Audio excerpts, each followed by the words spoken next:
such a life is but one small step away. What point is he trying to make? Freedom? But the freedom to kill? To do evil and get away with it? Why would you offer me that? The creation of a world is the ultimate scientific experiment. I have taken my research to the highest level, where I shall be not just a god, but also a servant to many sacred spirits. I shall heed the truth and perform holy deeds. A god's laboratory is the perfect playground, but it needs the right occupant to explore its full potential. Mortals are found everywhere one looks. Not so with Descenders. I'd prefer my first guest to be a distinguished individual such as yourself.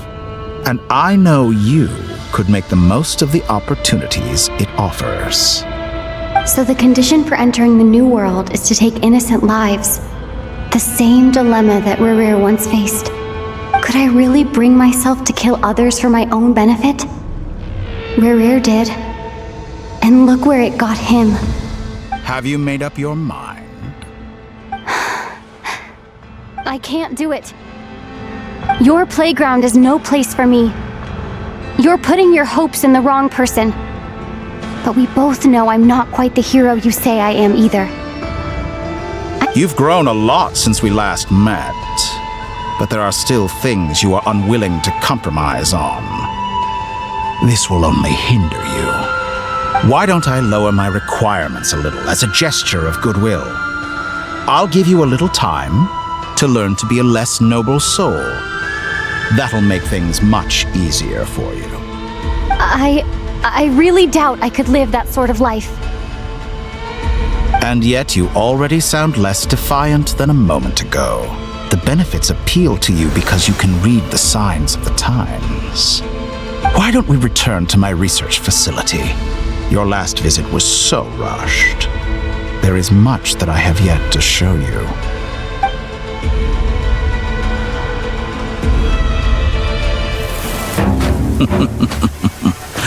Now to that question, Heroes don't attack from behind. Guess I'm no hero. This is most disappointing.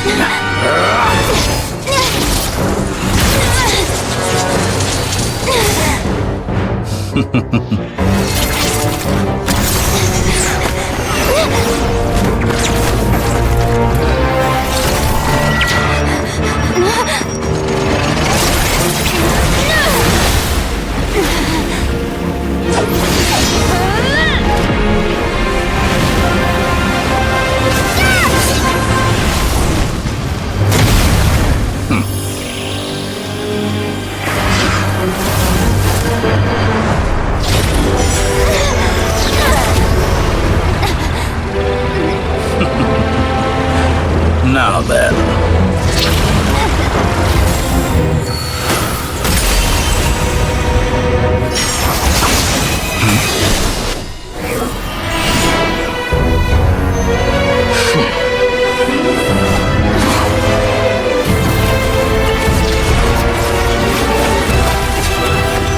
A new face. Interesting.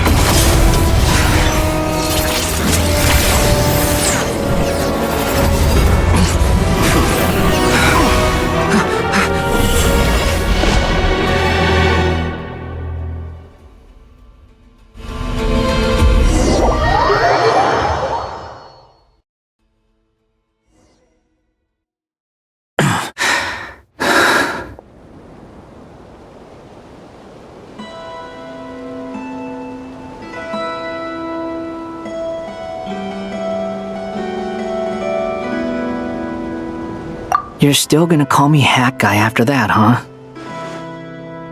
I didn't see anyone else in there who needed saving.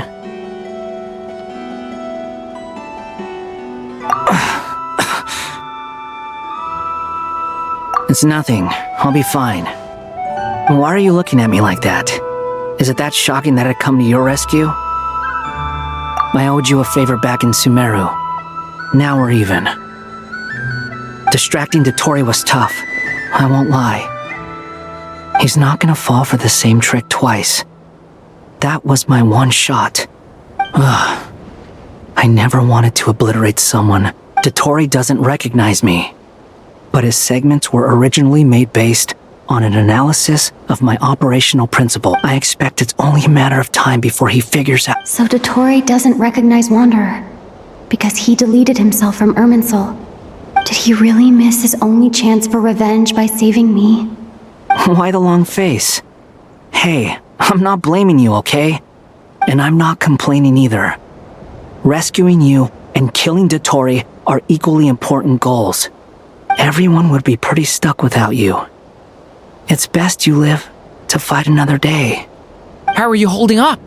Are you all right? Hat Guy said to put safety first, so we agreed to run as far away as we could after leaving the energy field, and only meet up once it You don't look injured. It seems that Dottore didn't do anything to you. Alright. Rescue operation complete. There's a lot more work to be done before this is over.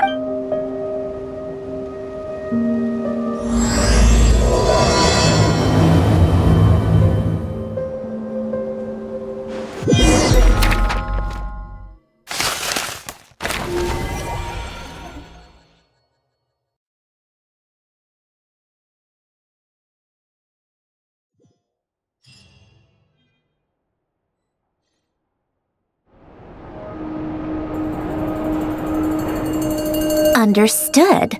I will bear the Tsaritsa's decree in mind. I don't see what's so awesome about it, though. Does he really think everyone else is as immature as him? I'm not stooping to Tartaglia's level. I thought you might say that. How's your progress? Quite promising, actually.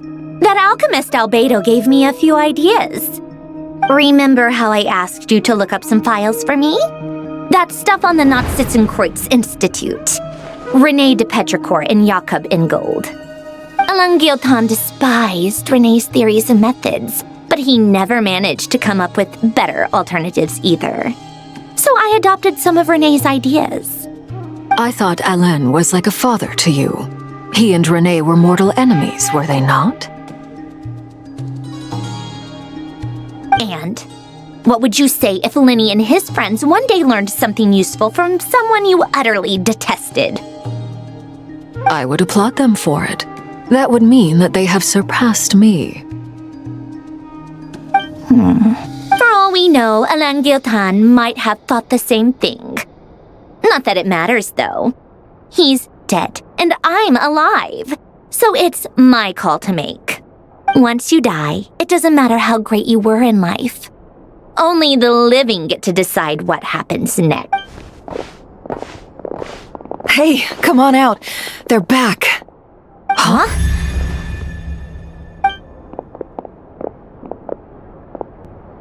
You're back? And your head's still screwed on? And you still have all your limbs? What does it look like? Way to keep your composure, madam. Excuse you. I am perfectly composed.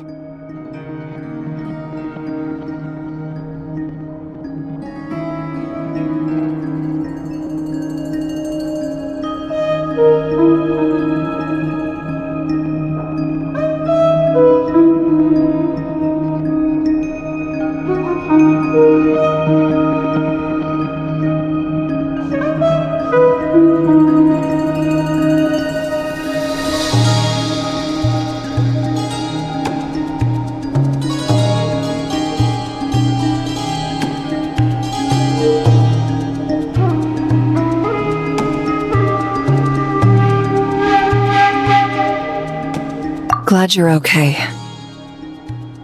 Yes, it's a huge relief.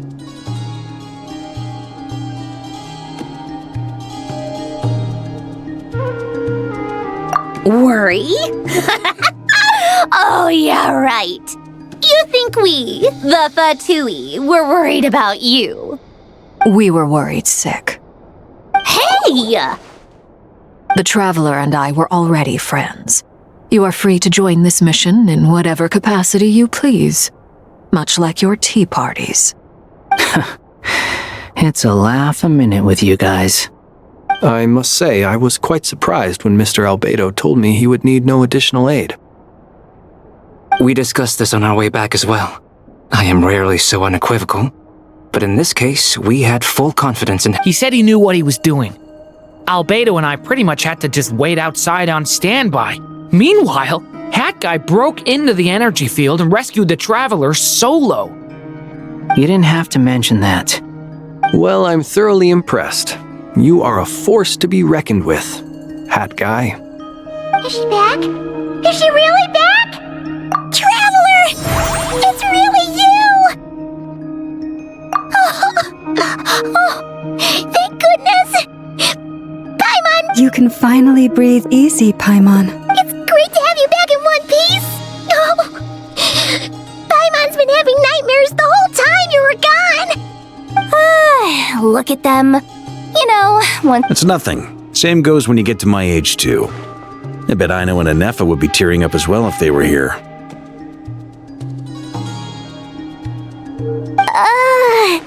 Varka, I'm not sure Anefa can cry. Oh, yeah, good point. Hey, your eyes are looking a little red and puffy. Come here, let's hug it out. What? Ew, no! No, thank you. You're not my dad, okay? Knock it off! Everyone, I'm sorry for all the trouble I caused you. But the silver lining is, I didn't come away from this ordeal empty-handed. While I was being held captive, I learned a lot about Dottoro's current capabilities and what he plans to do with them.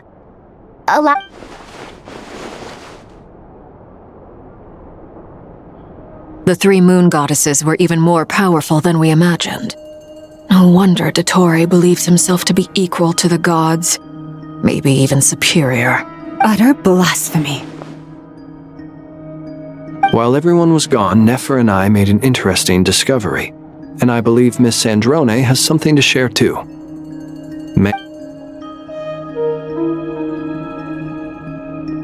Called it. Getting rid of a pesky troublemaker like her is like trying to clean up after a crumbly cake. Our next step is to find a way to bring her back.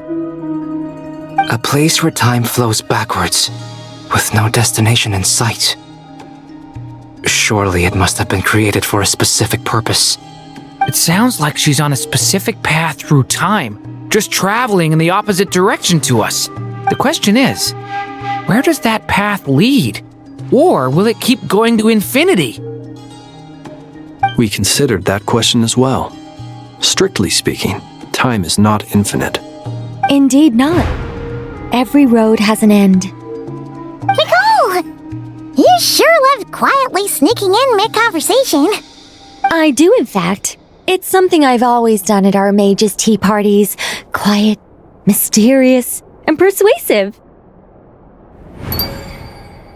You wonder what lies at the end of her road. Well, just as the world has a beginning and an end, so too does time. And so, the end of the road is the moment that Tevat was born. But where Miss Columbina will end up along this road, that depends on where this particular river of reverse time began. What about the original moons and the moon goddesses? Do they have a beginning too? All things do. In the beginning, no moons adorned the sky. It was the Dragon King Nibelung who raised the three moons into the heavens, and thus were the moon goddesses born. They were shadows of the planet, born to wield Nibelung's authority and oversee the world on his behalf. They were extensions of his will, manifestations of his majesty. But then one day, they disappeared just as suddenly as they had once been brought into being. Nobody knew where they had gone.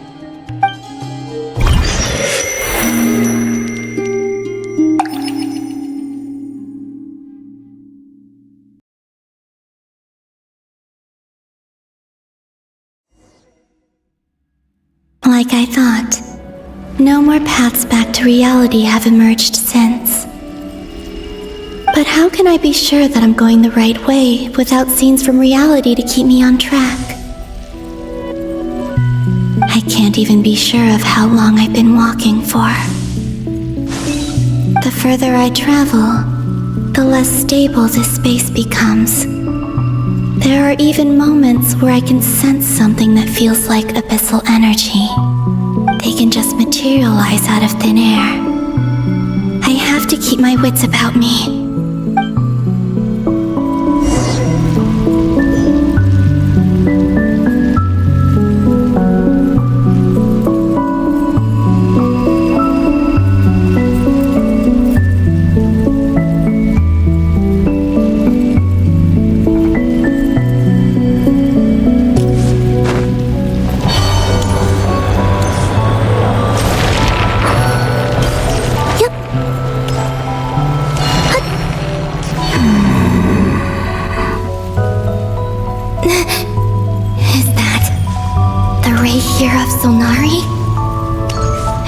Believe he survived.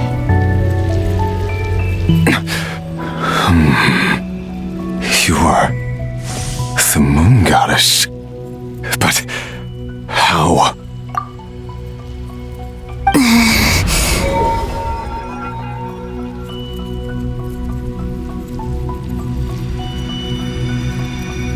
Please, there's no need. I'm not interested in fighting anymore. I find that a little difficult to believe. Yeah. The way you used my own power against me was... It was a brilliant strategy. And then, in the final moment before I was thrown into this space, Mr. Dainsleif. Right. It was so long ago now. But we were friends once. And when I first got here, I was filled with hatred, remorse, and rage. How I cursed and devoured. I tore everything here apart. I was consumed by the desire to leave this place and have, but to no avail. This is the second time I've entered this space. Though I have no memory of the first. I was torn to shreds, but this time I survived. It must be... Are you the source of the abyssal power in here? Not all of it. Some is from when I first arrived here and tried to destroy everything. But there was already a degree of abyssal power here before I entered. And like a venomous snake baking in the merciless sun, it tried to slither into my shadow. Tried to? So, you rejected it? Yes. Because after that, the world suddenly became silent for a moment. What do you mean? The voices in my head, they were gone. And then, I saw her. Her? Thelindis. My former lover. Never mentioned that she saw a memory of Thelindis leaping into the moon's reflection. More precisely, I saw her afterimage. I'm sure the real her is long gone. Anyway, why have you come here? Didn't you know it was a dead end? If I hadn't escaped through the moon gate, my friends would have been in far greater danger. Oh, I see. Because of your power. The power of a moon goddess. What? You'd like to know how I know, wouldn't you? The one who resurrected me said so. I could hear a deep lust for power in his voice. Do you mean... Dottore? Dottore. So that's what he's called. He'd been collecting fragments of my body for a long time, all so that he could resurrect me at the moment of his choosing. I had no interest in his research. But being as corroded by the abyss as I was, we were aligned as far as hunting the moons and recovering my strength were concerned. So that's why the Wild Hunt suddenly became so active in Nodcry. When I left the Fatui in my weakened state, Dottore must have felt that his time had come. Moon Goddess, could I ask a favor of you? What?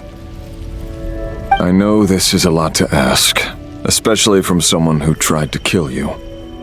If you refuse, I won't fight it. But this is the only thing I desire now. Nothing else matters. What do you want? I'd like you to take a message to Thalindis for me. Thalindis? But... Yes, she's dead. But like I said, I saw her after image. I can sense that some part of her soul remains here. Far, far ahead. Why don't you go and speak to her yourself? I can't. I don't know why, but I can't move freely in this space as you can. All I can see is a glimpse of her, walking away. Just like the moment when I last saw her in life. In return, I will clear these abyssal obstacles for you. No, not in return. I'll clear them for you. What? Yeah. Why, indeed. I'm tired of it all. Tired of the person I became. People used me. And then I turned around and started using others. I hurt a lot of people. I think I grew tired of it long ago. But I wouldn't admit it to myself.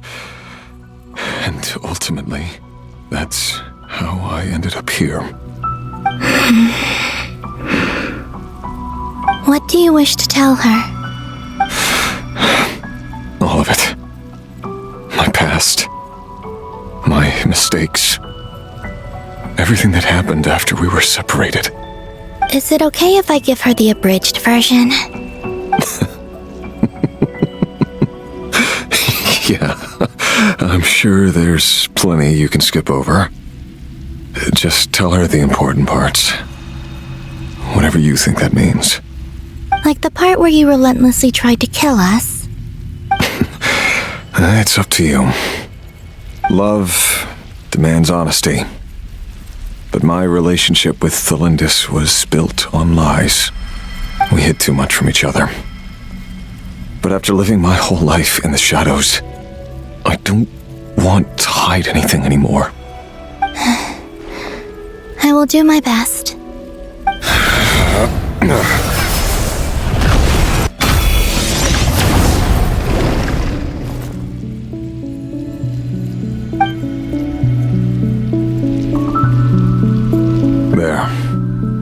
The abyss will no longer stand in your way.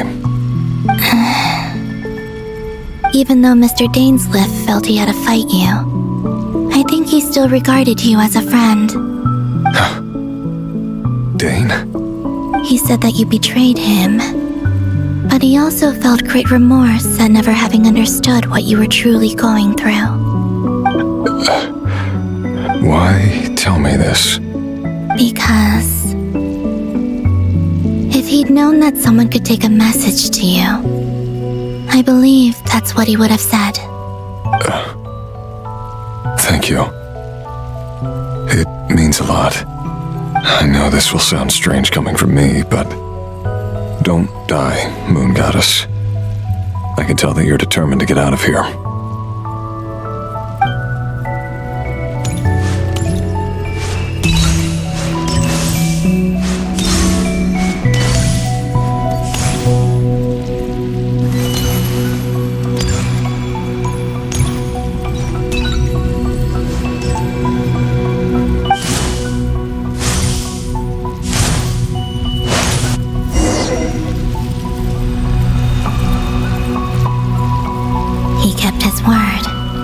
The abyss is no longer obstructing my path.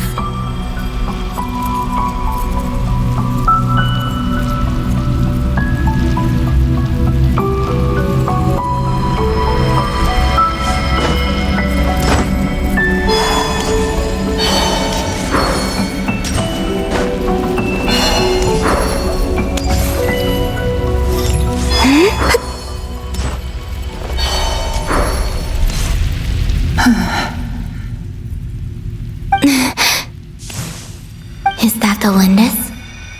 She wasn't far off at all. And yet, they can never meet. Hello, Miss the Lindis. Who are you? How do you know my name? I've never seen anyone else here before. You can call me Columbina. I promised Rerir that I'd bring a message to you. Rerir? My Rerir? Is he well? He's doing better than he was. Better than he was, huh? Sounds like he's had a pretty rough time. Others have had a rough time on his account too. In many cases, their time ran out because of him. And I'm not just talking about the children of the Crimson Moon.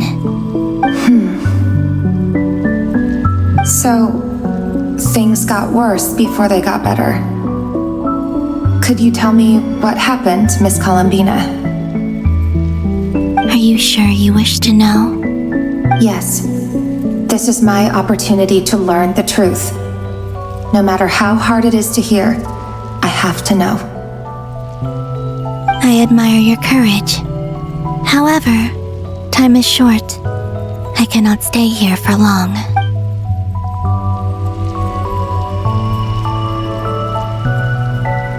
Rerir had seeds of hatred in his heart, and many people nursed them for their own ends. On some level, everything he did was to try and find a way to see you again. But in the end, he came to regret his mistakes. He wanted to apologize for hiding his past from you. Beyond that, he did not say specifically, but I'm sure that you've always been on his mind. You are what has kept him going overall. I'm sorry, Miss Columbina. This is so upsetting. I'm not sure how to put my feelings into words. It's all right. I understand. Well, that's everything from me. So, I guess I'll be... Wait. One moment. Time flows backwards here. The road ahead only leads further and further into the past. I know. I intend to reach the end of that road. Without a moon marrow, without the 3 moons' power, you won't make it far. Wait, unless... Are you one of the moon goddesses? You could say that. I see. I often think to myself, if life is like a train ride, why haven't I reached the terminus? Where am I even going? And it's not just me, it's this whole place. Wherever it is, it seems like it's existed forever. It's such a mystery. Where is it going? I must seem so ridiculous. I can't answer these basic questions, and yet I jumped right in here without hesitating, only to be torn apart the moment I entered by powerful energy currents. Only my soul remains now. Thinking back, I was suddenly overcome with fear and terror in that moment. Perhaps I too became bewitched by the abyss. I may have been the leverage it needed to control Rerir.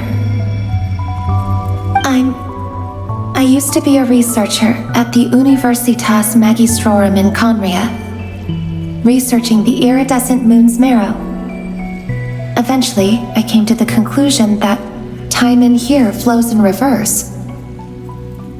Rerir was one of the Finster King's retainers. With me, he was in an impossible position. It plagued him constantly. I wanted to help him escape his lot in life. I wanted him to be happy, so I thought I'd use this place to return to the past.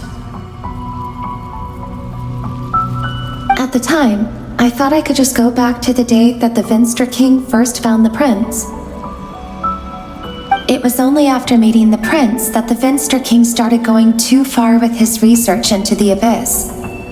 That was the day all of our woes began. I thought I could stop the king from ever meeting him and solve everything. I couldn't kill the Finster King himself, so I had to find another way to save Rayrir. That's why I wanted to go back, to kill the person who had brought new possibilities to our realm. I'm sure it was a futile endeavor, but the abyss probably enhances the basest human desires. So I naively hoped I could change everything. But I was simply too weak. Like a speck of dust against the whole universe. Look at me. I didn't even survive the journey here. Not physically, at least. I know I'm never getting out of here. But you're different. You can make it, and I want to help you. I owe you that much. How do you plan to help me? Have you noticed the golden energy that exists here? Based on my past research and my observations since coming here, I believe they carry you forward faster. I can share what I've learned and help you understand the pattern in which this energy appears.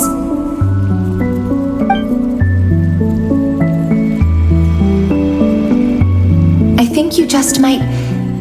Now, I know you will be able to change the past. Also, I've been speculating about where this phase ends. The documentation was scanned, but from what I know of the legends about the moons, the oldest ones seem to begin with Nibelung, king of dragonkind. I have no way of verifying any of it by this point, but if it's true, you might be able to reach that era if you keep walking. Understood. Thank you, Miss Thelindis. I'm the one who should be thanking you. If you hadn't entered this realm of everlasting death, what use would my deductions be? Thanks to you, they have some meaning. About Rayrir, I'm so sorry. For everything. It wasn't your fault. That's not true. Because we both feared bringing trouble upon each other, neither of us ever told the truth. And that dishonesty sealed our fates. But enough about that. I wish you a safe journey, Miss Columbina.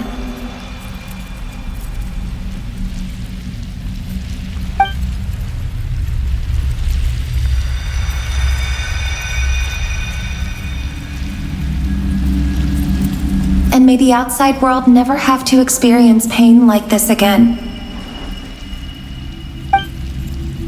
Rayrir, you're there, aren't you? I cannot see you, because you exist in the future. I expect we'll be trapped in this prison of space-time for all eternity. But please, gaze upon the past, and then sit for a while. Let's find a place to sit down together, just like we did when we first met.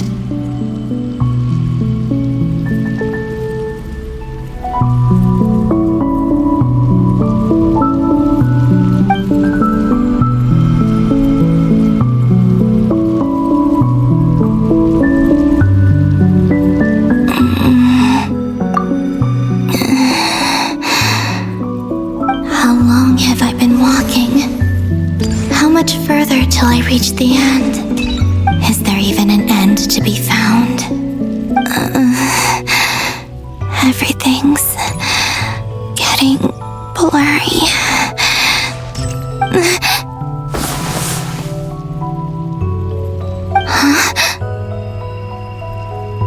Are you all right, little sister? Have you come from the distant future?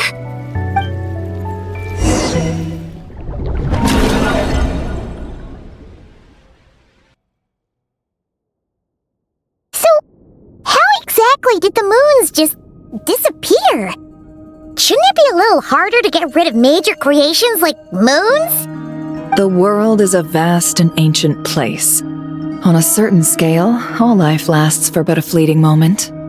Miss Nicole explained that the moon goddesses likely perished in the War of Funerary Flame. The moons themselves were also destroyed at that time, save for the Frost Moon, from which a new moon goddess was later born. Am I missing something then? 'Cause the stories say that the moon goddesses were born on the moon, but doesn't Columbina say she was born in Nodcry?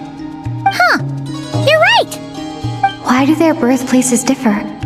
What's the difference between the two generations of moon goddesses? Also, remember what Sandrone said?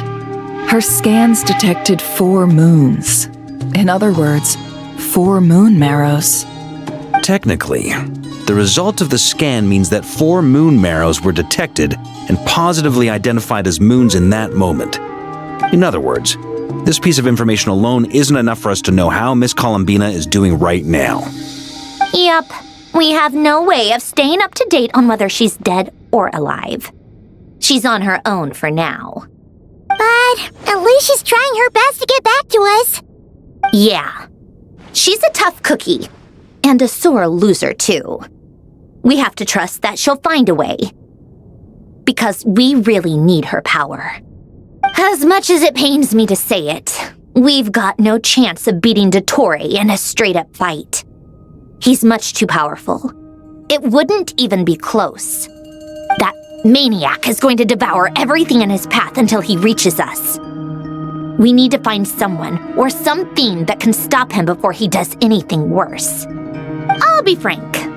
Our only hope of defeating this false god is with a real moon goddess on our side. I'm not just saying this because Columbina's a friend and I want her back safe and sound. It's just the truth. And I know that even she was no match for him when he attacked, but I don't have a better solution. We're not giving up on saving her, whether she can defeat Dottore or not. Right.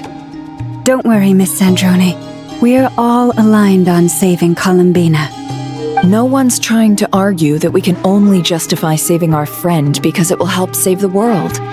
This is about multitasking. We want to save both. So, she's more than just a moon goddess to you guys? Absolutely. Duh! She's part of the gang! And you are too, you know. Yes, I know. You don't need to labor the point. I knew that the moment I came running over with my documents that I was part of the in-group. I mean, if Arlecchino can fit in, I certainly can. Anyway, as for how we get Columbina back, I've been working on it constantly. But I think I'm still lacking certain information about the moon. I'd probably get there if I could continue my calculations, but the problem is, I've run out of computing power. Computing power? You mean you need more energy? No, the issue isn't energy, it's processing power. There's so much data to get through that the whole process has just ground to a halt. That's a tricky problem. René de Petrichor of the Nazissenkreuz Ordo once foretold the fate of the world. But I don't know how he did it. My guess is that he used the primordial sea's power. However, that won't work for me. His methodology was vastly different from my own. What's worse, they're incompatible. And to top it all off, we can't even leave Nodcry. Ugh, this is so annoying. If I'd known we'd run into a bottleneck like this. Well, no, the design bureau's a bust as well. Curse that Dottore! Couldn't have made this harder for me if he tried. Oh, what do we do then? How about we grab a bite to eat and take a break? Maybe something will come to mind after you've cleared your head. You don't get it, do you? I'm trying to calculate the fate of an entire world here. And I need accurate results, not big prophecies. Where the heck am I gonna find the computing power for that? Anyway, time to shelve the discussion on technical difficulties. Being a killjoy isn't very ladylike after all. Either way, we've done what we can. Rest well, everyone. Remember to let us know if anything new comes up. Hat guy? Is he hinting that we should talk outside? Let's go somewhere a little more private.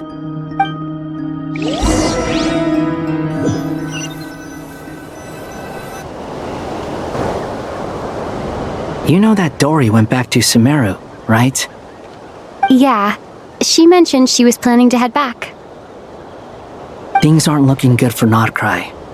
She's gone to spread the word so that Sumeru has a chance to prepare for the worst. From what I know of Dottore, there are two possible reasons why he hasn't made a move yet. One is that he's still working through some kinks in his new powers. The other is, he wants to see how we're going to react. He'll easily devour everything eventually, so I guess he's in no rush to make it happen. The first false god he made was me. Now it's his turn. Even though my records were erased from Irminsul, Dottore's ideas haven't changed one bit. He once told me that becoming a god was like turning yourself into a hungry wolf or giant serpent to devour the moon. Clearly, he began studying the moon goddess's powers long before he even tried making a god. He's always wanted to get his greedy hands on divine authority one way or another. And in the end, he devoured them in the desert of Sumeru. But creating games and setting rules. Now he has the Trilunar Authority. His power is leagues beyond the common people. I don't think there's any point in other nations rushing to the front. Either way, Dory will inform Lesser Lord Kusanali, and she will contact the other gods in turn. The Seven will have some recourse available.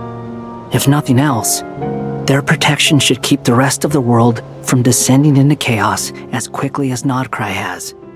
So on the bright side, even if Notcry is doomed, your friends in other nations won't be in any immediate peril. That's good to know. But I'm not ready to give up on Notcry yet. There's a word for people who refuse to let anything go. It's called being greedy. Maybe it sounds greedy to you, and probably naive too. But whatever you call it, that's what gives me the determination to keep fighting. Battles are fleeting, but the will to fight is a long-term commitment. Give up for even a moment, and your resolve will shatter. Why do you always feel the need to do the right thing? No one is born to be a savior. I mean, who's gonna criticize you if you fail or give up? Don't take this the wrong way, but Dottore said something similar to me. I guess the Fatui attracts people who don't believe in saviors. Not necessarily. It's less about belief for me. I just want to know how determined you really are. After all, I don't owe anything to anyone else here. Only you. You look kinda worried. If your arch-nemesis was about to achieve their ultimate goal, I think you might feel a little worried too. That's true.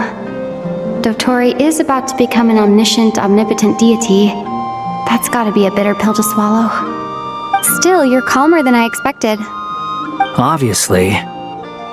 I have to admit that my past self was a reckless fool who misunderstood not only the point of revenge, but how to achieve it.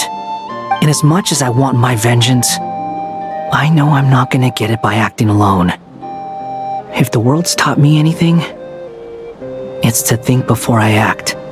Too bad it never taught me any other virtues, though. So, I am going to destroy Dottore, no matter what it takes. So, what's your plan? I'll get to that. First, tell me, what do you— Just like Paimon said, she's a friend, part of the gang. How much do you trust her? This is a serious question. Think carefully before you answer. Although she's with the Fatui, she has her own values and she's helped us a lot. If nothing else, she's clearly going the extra mile for Columbina. I see no reason not to trust her. If you say so. In that case, the three of us need to talk. I have some thoughts about her computing problem. It can be solved, but it will come with a cost. How much? If I can afford it, I'll cover it. Sometimes your heroism really backs me into a corner. You know that? Come on, let's go talk to her.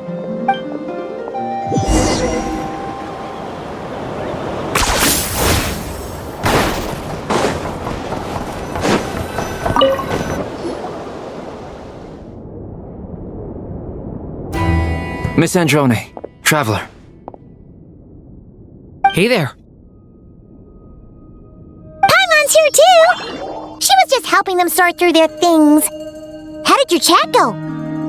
That was fast. The call only just ended. Well, you said it was urgent, so we got here as quickly as we could. Albedo, I have some alchemy questions for you. I see. Looks like my knowledge proved useful after all.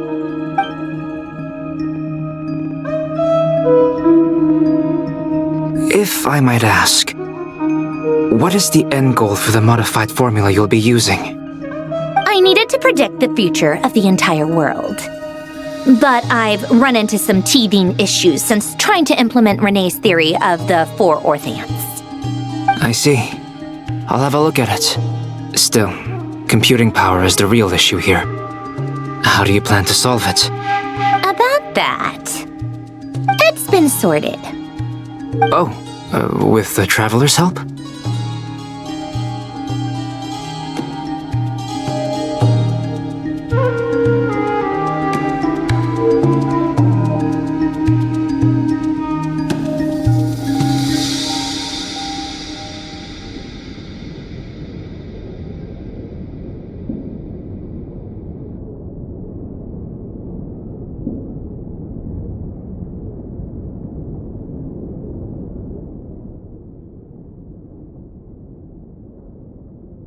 Actually, you're not wrong. She found the person with the solution. Was it Hat Guy? Yeah, it was him. Wow! Go Hat Guy! Seems like all that time studying at the academia is paying off big time. But where is he? Wasn't he the one who asked Albedo and I to come here? Come with me.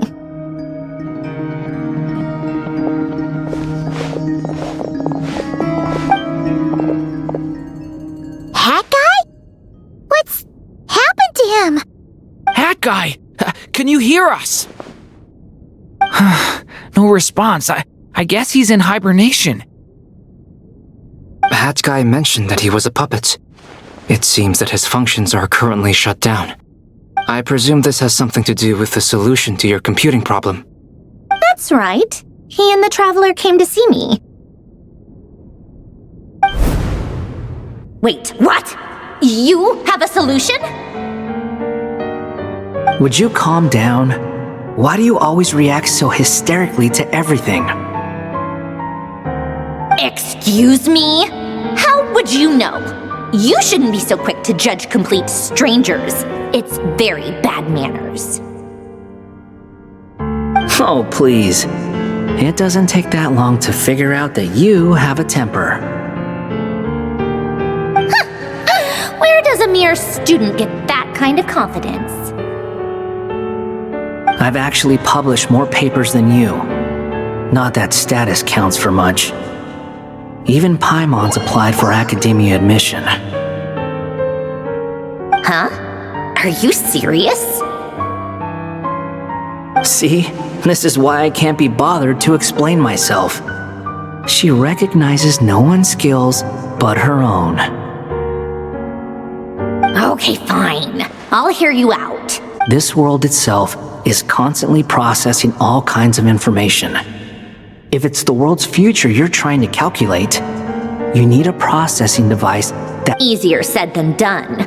Only Irminsul can handle that kind of— Wait, is that what you're suggesting? But surely we can't just plug my formula directly into the ley lines.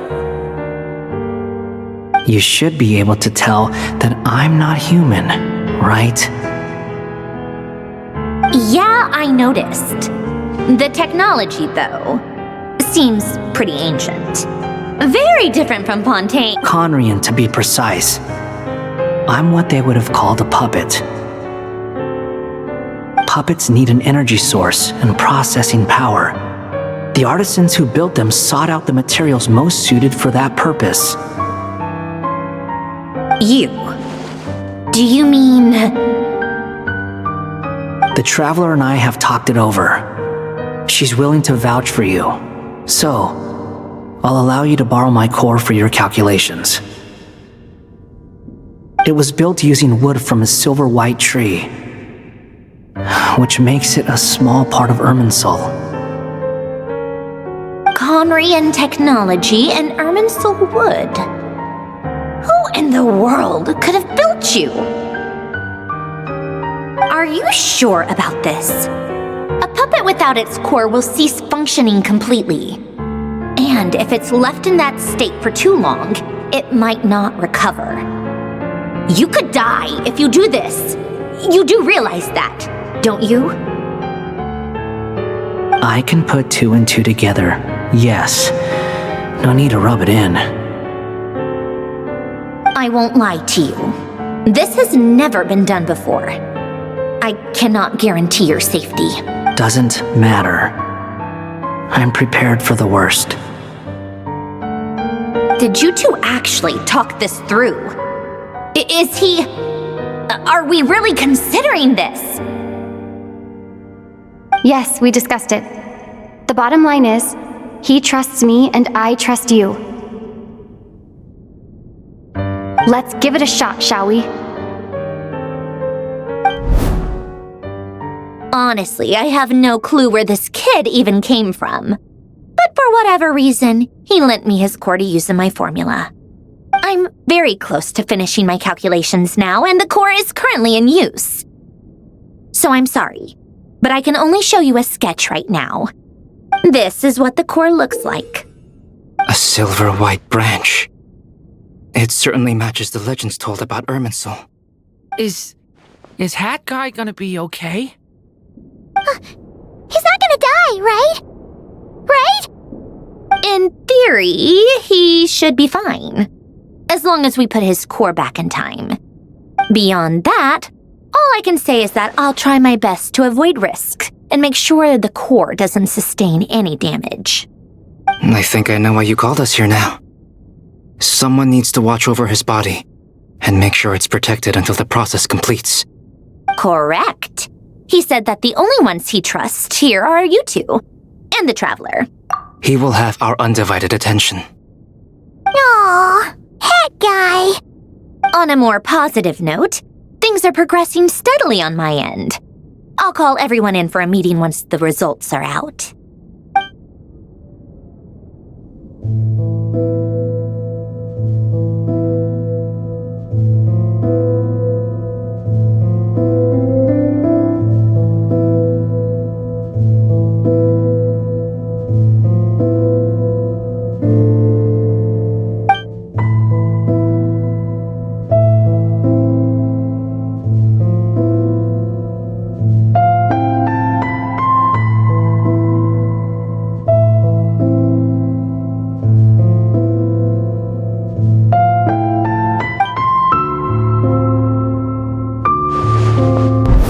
Worst-case scenario with the core removal is either a system reset or a total loss of function. But I'm not afraid. A quiet death should have been my fate long ago. A core is completely different from a heart. It's like another vital organ entirely. I never believed it could be a true replacement for what I sought. But in the end, it turns out the core was more useful to me. Pretty funny when you think about it. It's like the punchline of my entire life. Do you think there's any difference between a puppet and a human? If not, then this would just be another samsara. I have already experienced both a past life and a next life. part of me wonders whether I'm only capable of making this decision because I've become a real human. What's with that expression? Isn't this a good thing? Sandrone will succeed, won't she? She will. We all have to persevere until this is over. That's right. And I'll protect you all until a moment of victory arrives.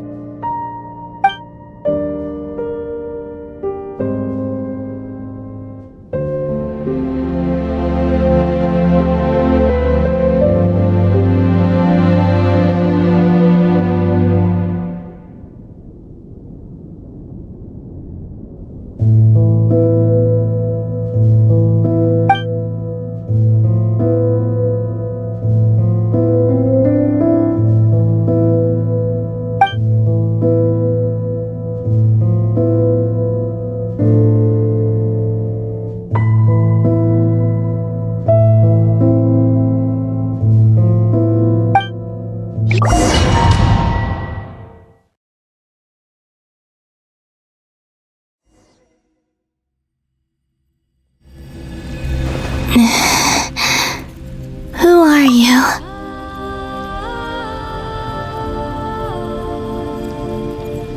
Call me Sonnet. You have the same power as Canon.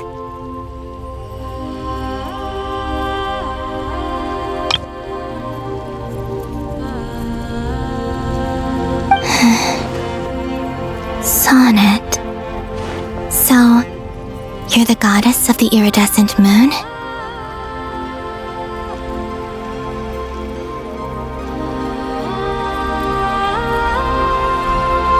Oh, goodness!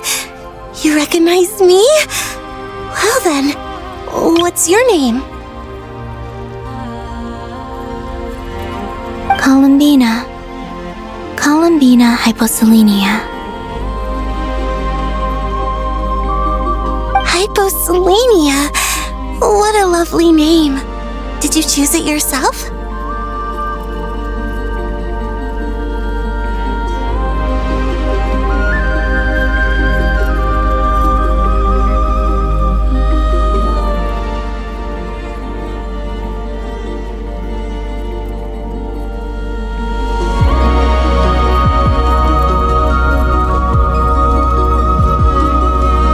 It was a joint effort between me and my friends. Friends? You mean your friends in the heavens? Huh? Oh, sorry. You must be exhausted. I apologize. Hang in there. Let me introduce you to my older sisters.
Do you mean the other two moon goddesses? Wow, you sure know a lot. Hey, does that mean that our story goes on into the future?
I guess that wasn't the best question to ask. It's alright. We were prepared for that possibility. You could say we were too prepared.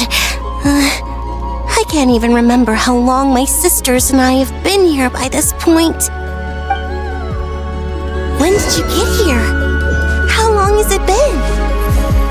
I can't say for sure, but it feels like it's been forever. I see. Are you feeling alright? You look a little unwell.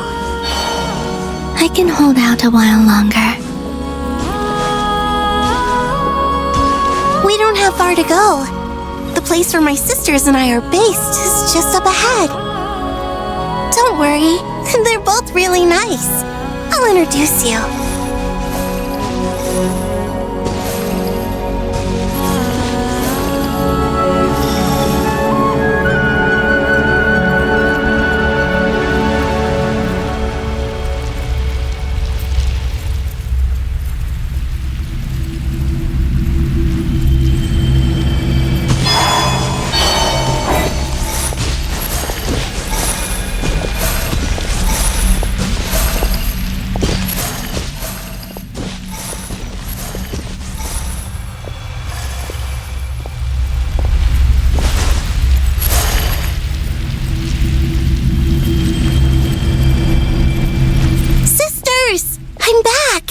And look who I've brought with me.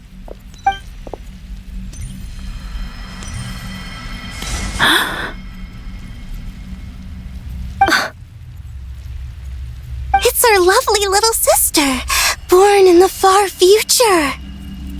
The pleasure is all mine.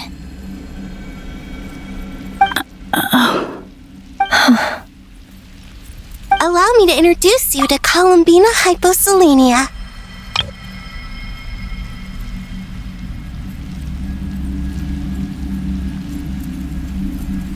This is Arya, the goddess of the eternal moon.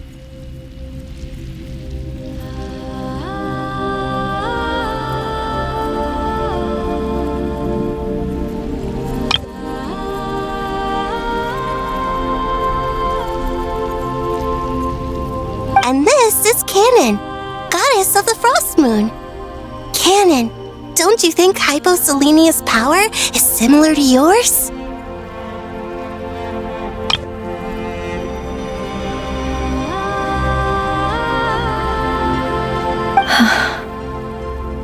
Hello, Columbina. I apologize for our startled reaction just now. And please, forgive our little sister if she's been annoying you. She tends to talk a lot. It's fine. You seem shy. Don't worry, Columbina Hyposelenia. No one can hurt you here. Could you tell me where here is?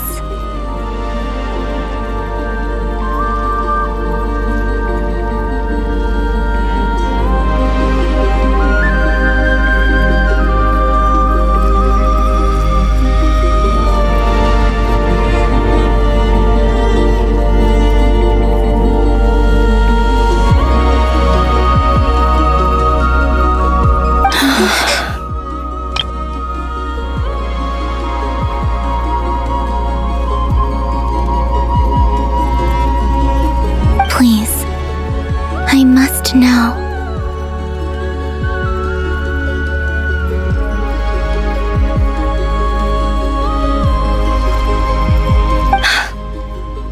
My dear sister. This is where Tevat's original ruler, the Dragon King Nibelung, imprisoned the moon goddesses. What? You're scaring her, Canon. No, I'm fine. Please, continue.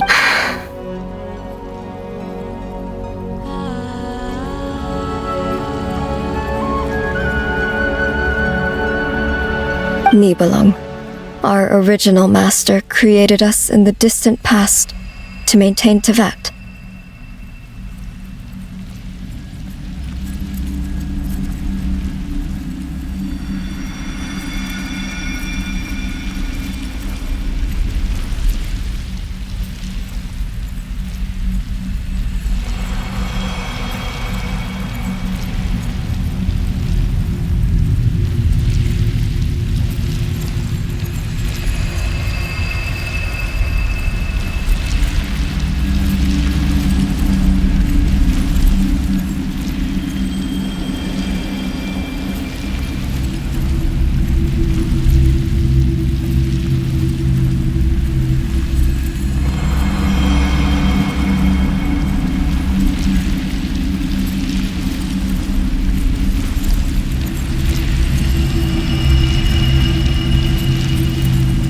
But he left this world and traveled into the dark universe beyond, to explore worlds vaster still.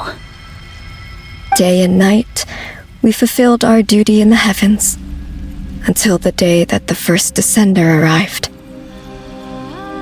The great ruler of the firmament. The heavenly principles. Is that what later generations call them? I see.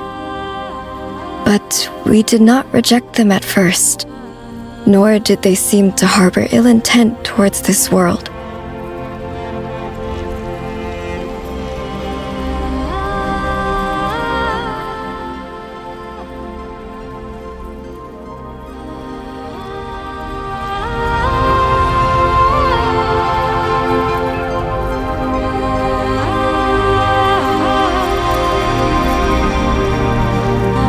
We coexisted in peace. They were like a guest in our home. Slowly, however, we came to realize that our guest had a growing desire to change and dominate the world.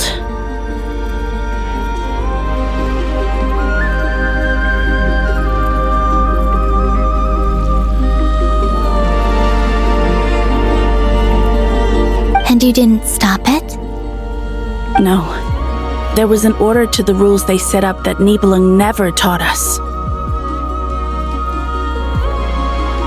We wanted to know if this order would bode good or ill for Tivat.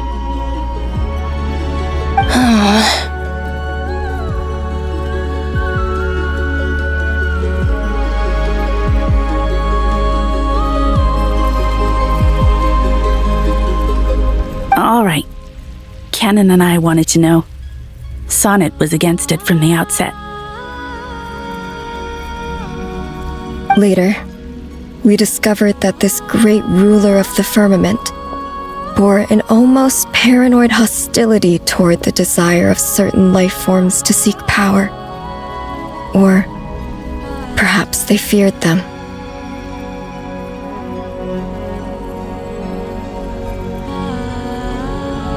They would even cast down celestial nails as manifestations of their power, to punish the civilizations of the world below. Only this was far beyond mere punishment. Right. Their rules brought order, but the price people paid for merely testing the limits of those rules was far too great. I did everything in my power to help the punished escape catastrophe, but still. The ancestors of the Frost Moon Scions were some of the ones you helped.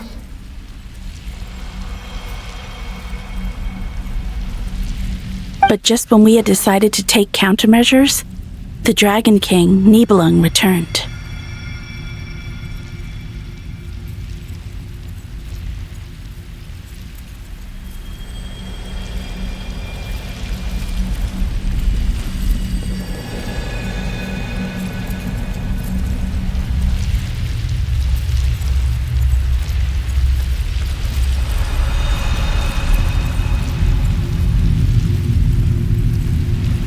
And so began the War of Funerary Flame.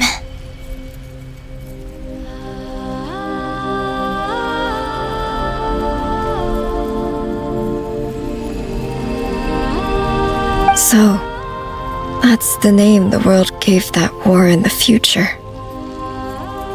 Well, who won in the end? As far as I know, the Heavenly Principles won, although it came at a great cost. They remained in Tivat, where they continue to rule to this day. And the world's original master, the Dragon King Nibelung, was destroyed. And what of the moons? Are there still 3 moons in Tivat's skies?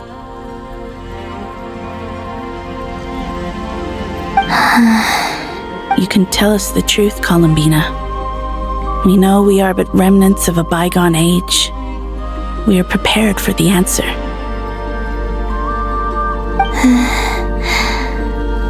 Only the frost moon remains, but it has been cast beyond the false firmament by the heavenly principles.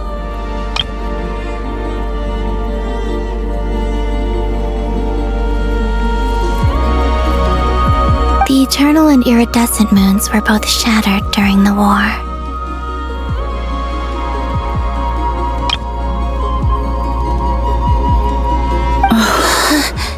So death finally came for us in the end. Sonnet. But you're still here. A moon goddess cannot live without her moon, Columbina. She's right. That's why I began to disappear. Because the frost moon is cut off by the false sky. Our souls may endure within this lunar palace, but if our moons are destroyed, then we shall disappear the moment we depart from it.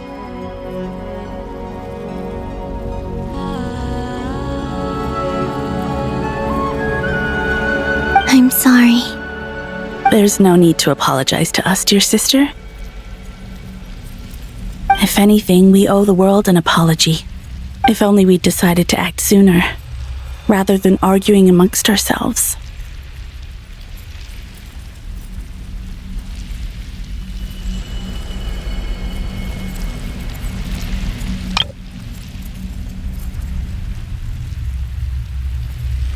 all the more reason not to spend this time in regret and repentance.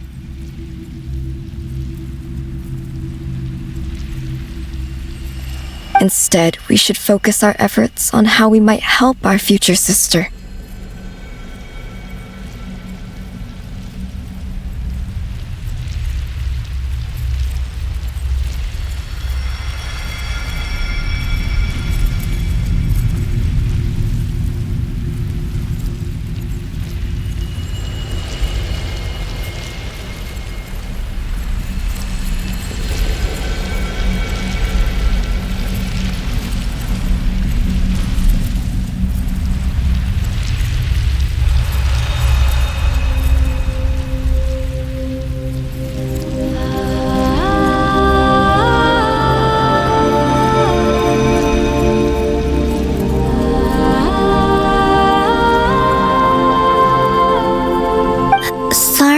Don't you see, Columbina, your story is not yet over. Is that not why you are here?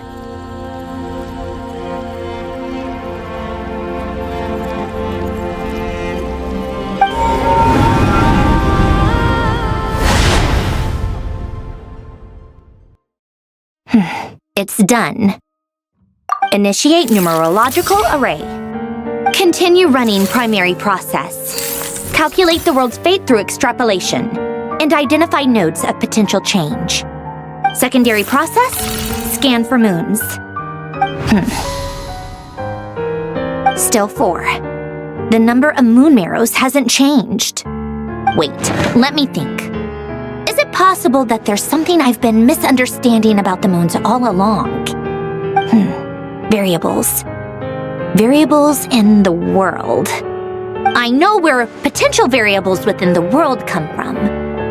So what about the moons? Are there any variables there? Like their life or death, for instance. What if being alive or dead makes no difference to a moon? But that's so strange. Even immortal gods can die. Why would the moons alone be? Wait! I've got it! I've got it! If alive or dead is considered a variable, we might have had this wrong the whole time. No one ever said that a moon marrow equals a living moon. We just made that assumption ourselves. Initiate secondary process. Scan again, this time filtering out interfering perimeter, moon marrow.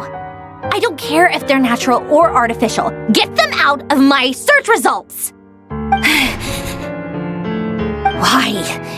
It says 3 moons still exist in Teyvat, even after excluding the moon marrows. But we know for a fact that 2 of them are dead. Redo the scan. Narrow the results to living moons and real moons. No, scrap that. Narrow it down to moons that have lunar authority and remain alive. Why? Why is it still 3? What is this, Columbina? Has the world lied to us? Or are you the one pulling the wool over our eyes?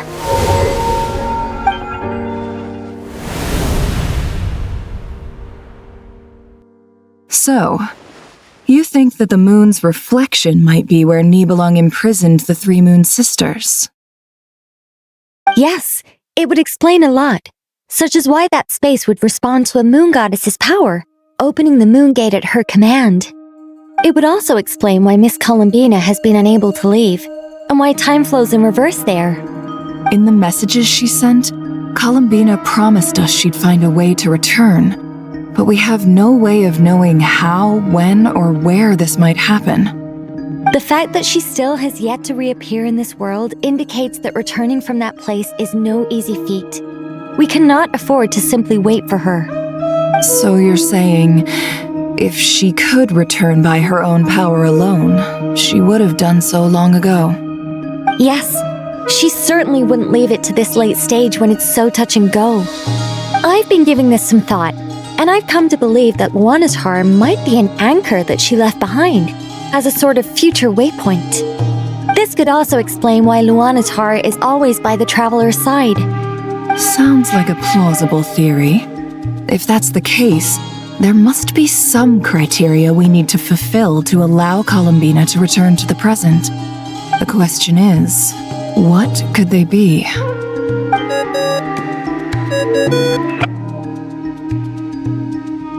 Hello? Listen up! This is extremely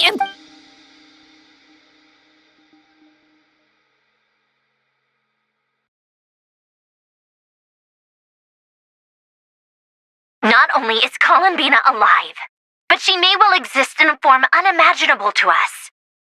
I'm still unclear on the details, but she's done something truly inconceivable in the past. Truly amazing. Oh, I'm so delighted for her. I'm sure we all feel the same. And I'm sure Columbina is ready to get back here and fight by our side. I'll keep my calculations going and try to find some way of coordinating with her. But that's not an excuse for everyone else to... How can the dead moon still live? And Luanatar...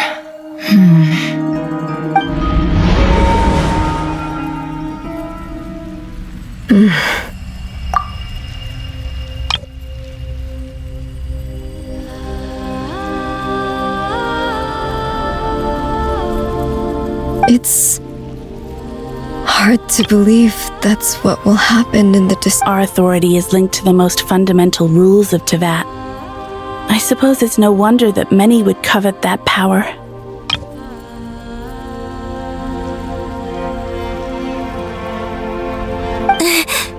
I didn't realize that when you said friends, you meant people who live down in Tevat. That's so lovely. I always wanted to go down there and have some fun.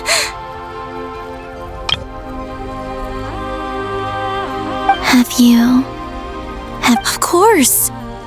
Between us, we've tried everything. It's like the center of a whirlpool. Everything ultimately converges here, at the moment when Nibelung imprisoned us.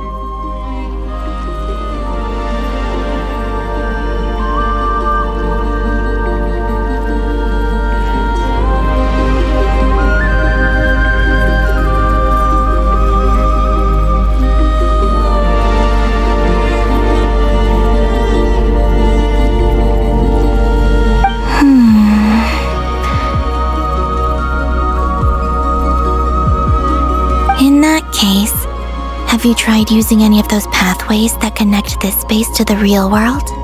Sorry? They're passages through which you can make small-scale changes to reality by using... Or am I the only one who can use those passages? Kuvaki. What is that? You don't know? It's a unique kind of elemental energy found only in Nodcry, the land from which the moons arose.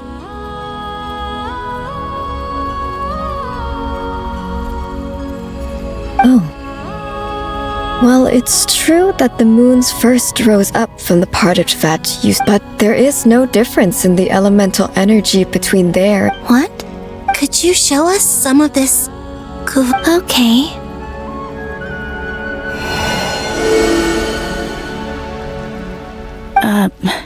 Isn't that just your power?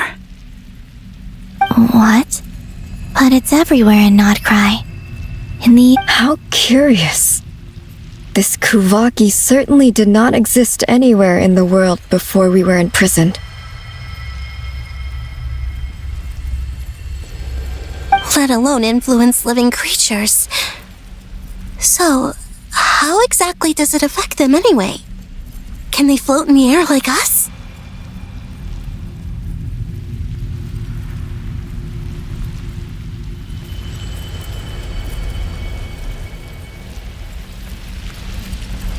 This is so strange. Why would their reality differ so much from mine?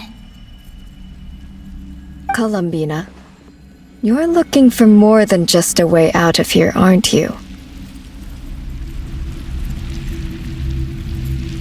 Yes.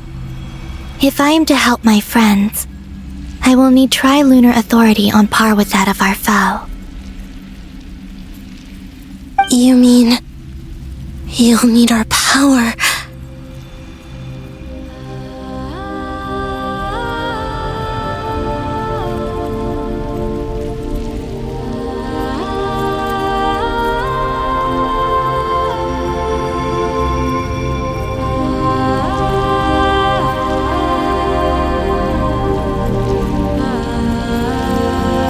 This sounds extreme. The Three Moons' powers are not mutually compatible. Concentrating them into one goddess would be a very painful process. And if anything goes wrong, it could tear you to pieces. I know. Even so, let's say we successfully transfer our authority to you. How will you take it outside this prison? Niblin constructed this realm specifically to prevent us from using our powers to interfere in his war.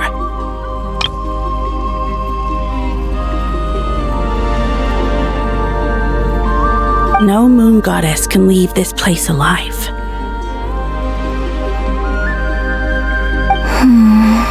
What if I don't...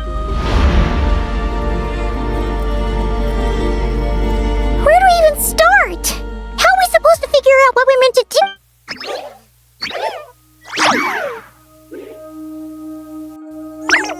Columbina, what do you need? If she really got to the beginning of time in there, how do you think she'd leave us in... You don't think she'd write it down? Seems Columbina may not talk a lot, but she thinks deeply about issues like this.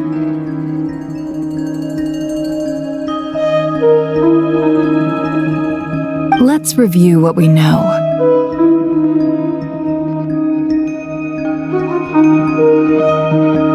This is the Columbina who fought alongside us against the Reikir of Solnari, and with whom we celebrated Moon Prayer Night.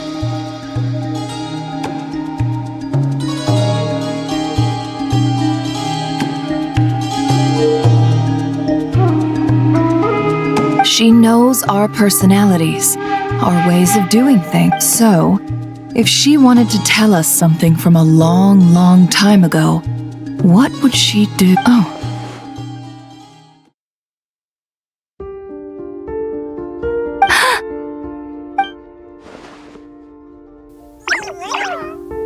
Traveler, you once said that those golden ripples also appeared when Luanatar was born. What if Columbina left Luanatar here, not just as an anchor to the real world, but for some other purpose? If she is part of Columbina, and Columbina knows that I can see past events through her,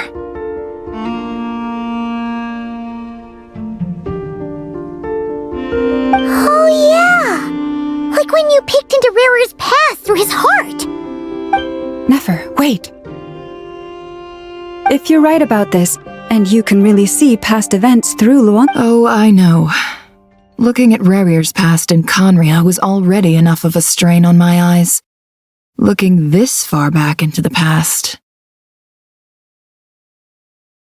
it'll surely blind me. But it's our only chance. This is the only way. Boss. We spoke about this once, a long time ago. Do you remember what I said, Yehoda? The day I lose my sight, the Curatorium of Secrets will be yours to run. But... What's wrong? I'd be overjoyed if I were you. This day's come a lot earlier than either of us expected. I need to know you'll honor our agreement, Yehoda. Promise me. Yes, Boss Neff. I promise. Are you sure you don't want some time to think this through? What is there to think through? I should have gone blind after our battle with Rerir. Frankly, it's almost criminal that I got away with it for this long. Then at least let me take some precautions on your behalf. And if you really do lose your sight, I'll visit your office every day and make sure you're well looked after. Oh, please, anything but that. I was actually ready to go through with this. Are you trying to scare me into backing out? As if I could ever scare you. I'll assume you're just joking to calm your nerves. All right, enough chit-chat. Let's do this.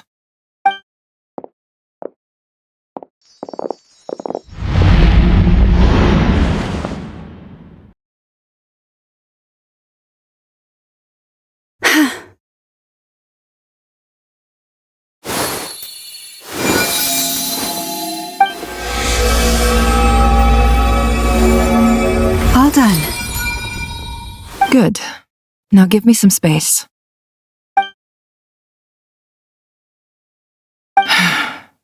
Come on then, little one. Show me what happened in the past.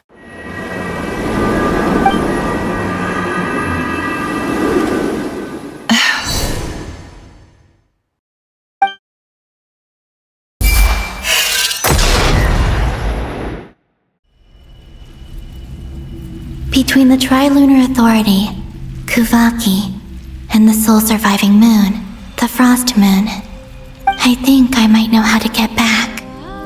But I will need my sister's help. Time to go talk it over with them.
Seems you have reached a decision.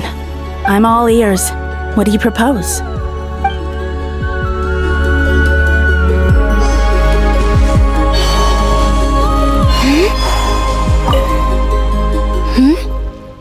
Have you decided what? I hope it's not too dangerous. Come on, let's go find the other two.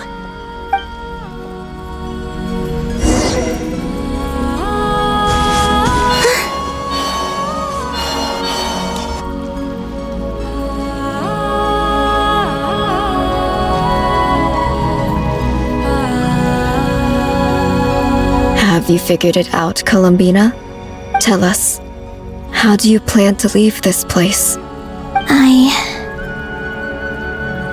I intend to die here, in this moment, and then be reborn in the future with the help of my friends. What? What are you saying? How can the dead be reborn? And how will you inform these future friends of your plans? You can't exactly leave oracles. Nothing can escape this place. Not a single ray of moonlight. And even if you found a way, what if they never find the message you left for them? You'll... No, that won't happen. Come again? They will find my message. I'm sure of it. I'm not following. How exactly will you achieve this? It's quite simple, really.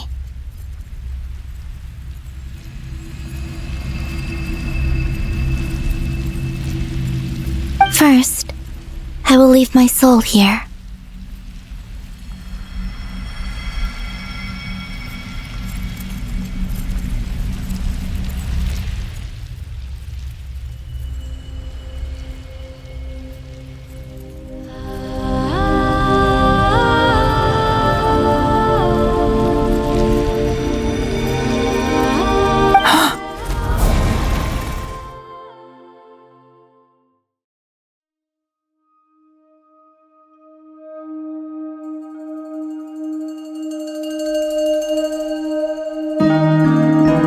I see it.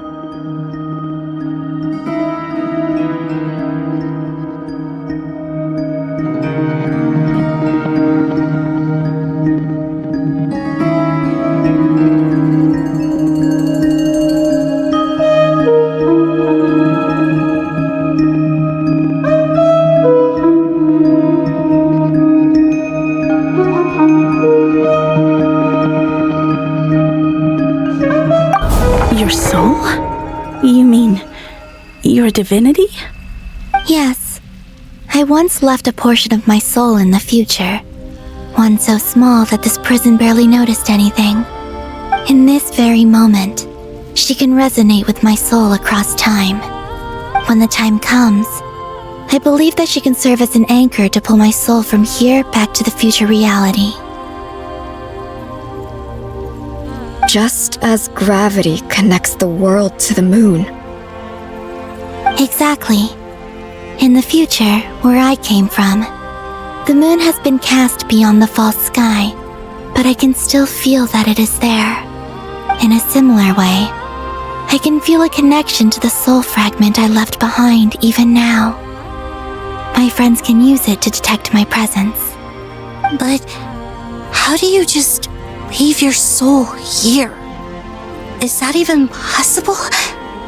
On my way here, I met an ordinary mortal who entered this place long before I did. Her body is long gone, but her soul remains.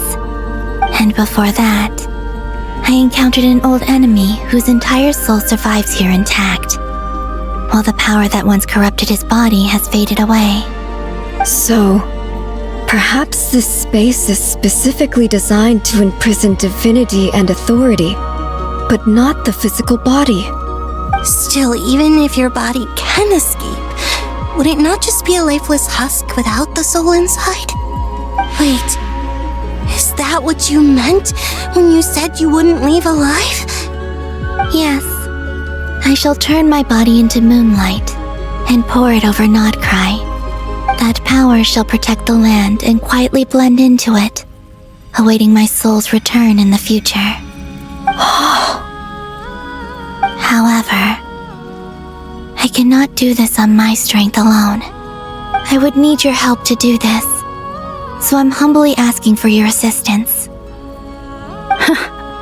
Oh, dear sister, you need not be so formal. As I said before, we are but remnants of a bygone age. You, on the other hand, were born alone in that distant future, and you have walked a long and lonesome road since then. How could I bear to let your story end here in this dungeon? Don't forget, we are your sisters, your family.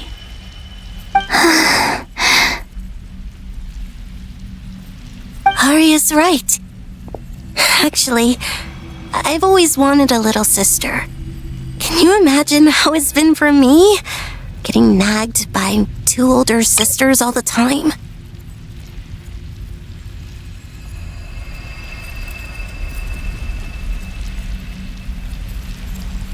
Now, I finally get to be the big sis. And not just that, but I get to help you return to your world, too. How could I say no to that?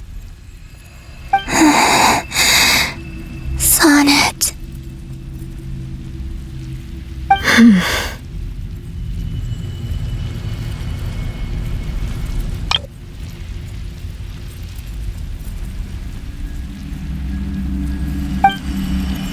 Canon?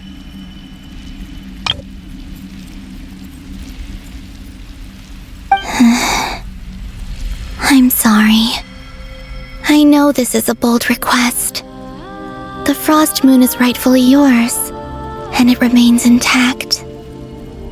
Oh, no, please, don't misunderstand me, Colum. I was just thinking back on the years that the 3 of us once spent together. You cannot imagine how happy I am to hear of the future world you describe. The Frost Moon Scions, your lovely, kindly friends.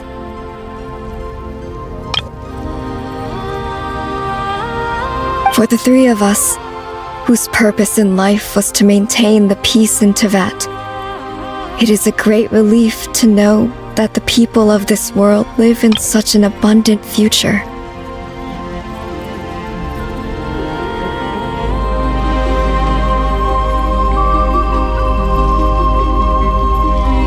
If your plan can save them, and save, not cry, I will gladly give you all that I can. Besides, the 3 of us have been together since the day we were born. I could never abandon them to live on alone without them.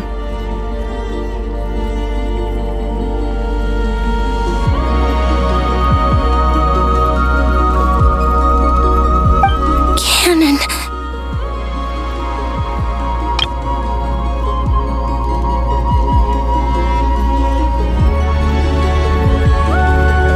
Still, I do have one question I would like to ask you before we proceed. Certainly. Why do you cover your eyes?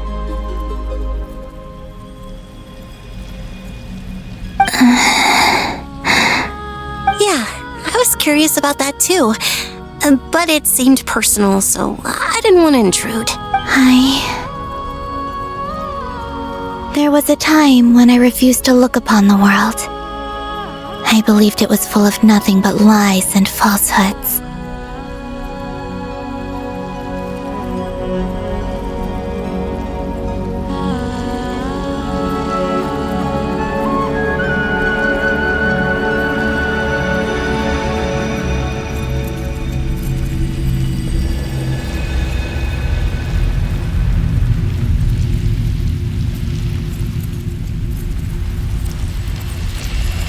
I wished to hide my feelings, seal my heart, until I could return to my true home.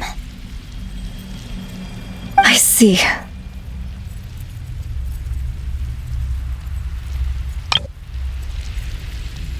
Perhaps that decision saved you from ever having to see the false sky again. But at the same time, you likely missed out on many true and precious things, like the smiles on your friends' faces. Promise me this, Columbina. When you return to the future, open your eyes, take a look at the world around you, and see your friends.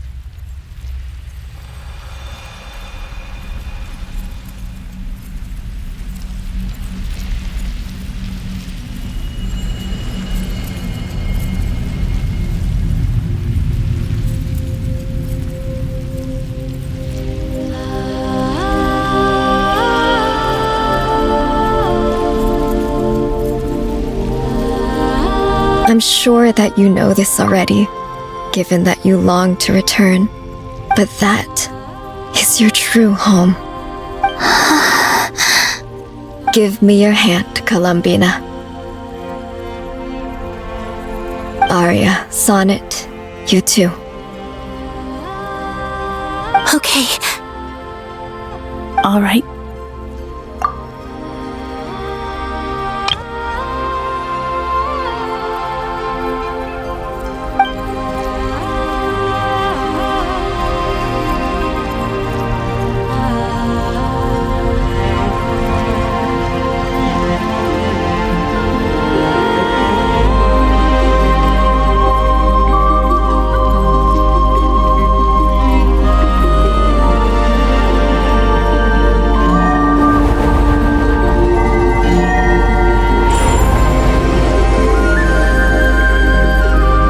We once were the song sung for eternity, but now it is you who must continue to sing.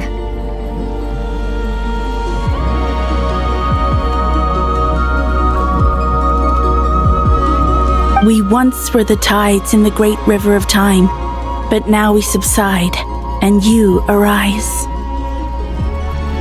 We were the messengers of madness and inspiration. But now, the lies have faded, and your truth must endure. We are souls awaiting the sun. You must return to be with those who smile when...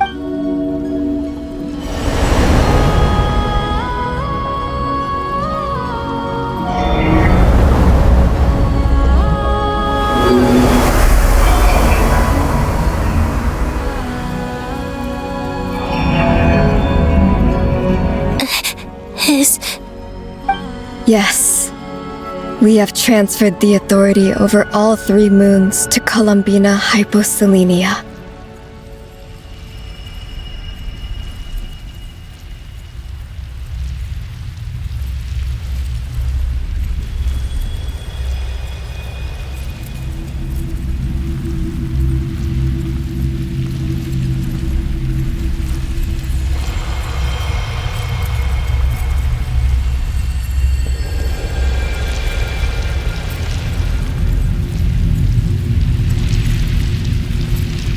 From this moment on, she is the Tri-Lune Goddess, the one and only moon goddess of this world.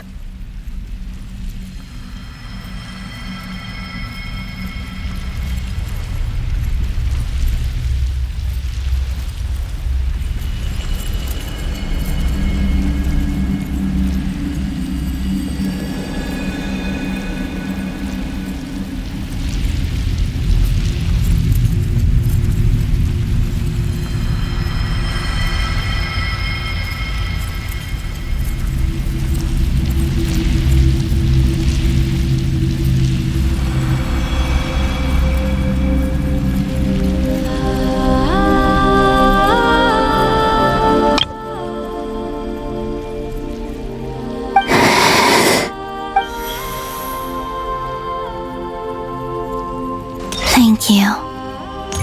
Thank you, my sisters.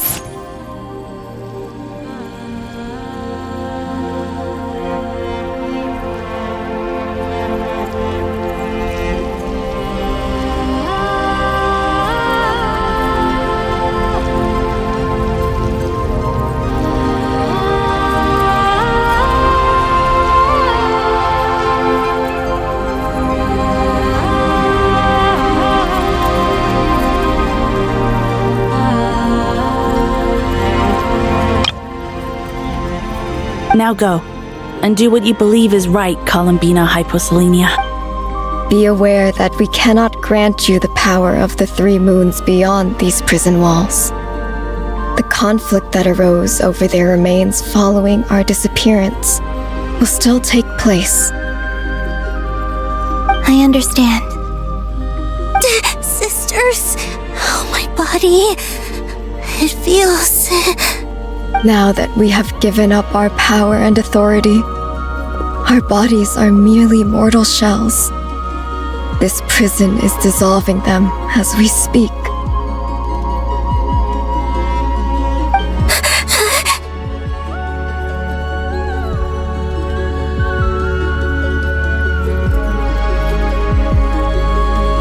Okay, Sonnet. The end must come for every god, just as it does for every human. That's all this is. The final destination of our lives. Canon and I will be by your side the whole way. We have one final request, Columbina.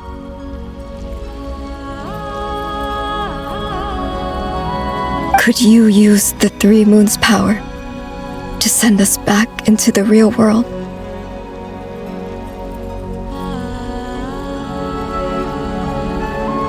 Now that we have lost our powers, I doubt this space will seek to hold us further.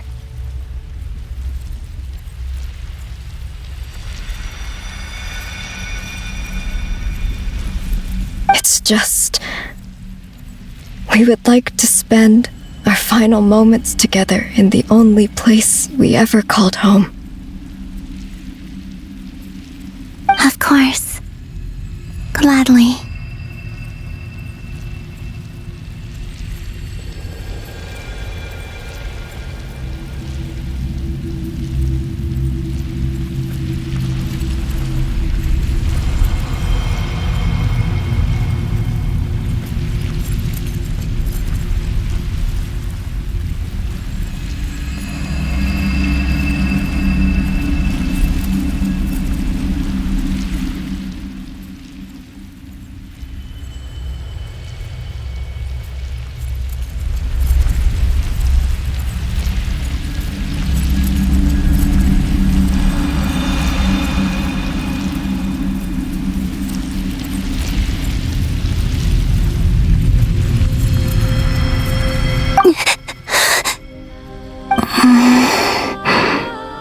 Sonnet?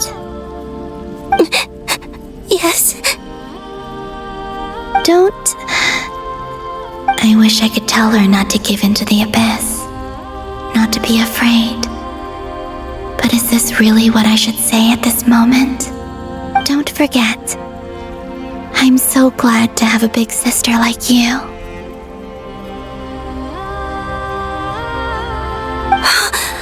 No, I will... Thank you. I'm okay. I'm not afraid. As long as my sisters are with me, I won't be afraid.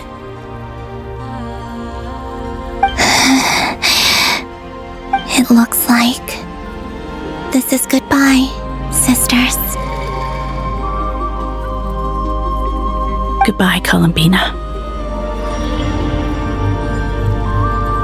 Take care of this world in our stead.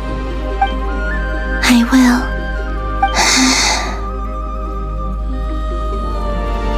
And now, it's time for me to bid farewell to my body too.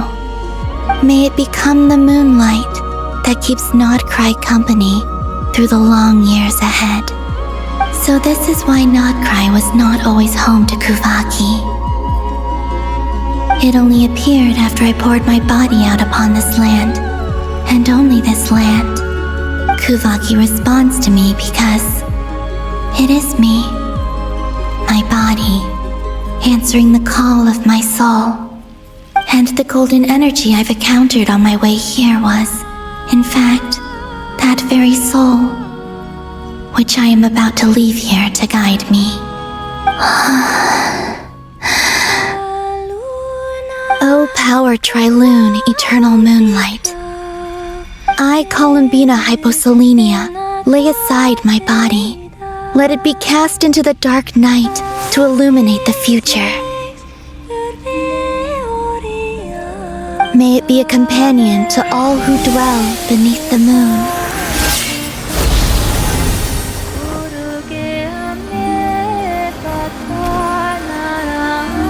Until the time comes for me to return home.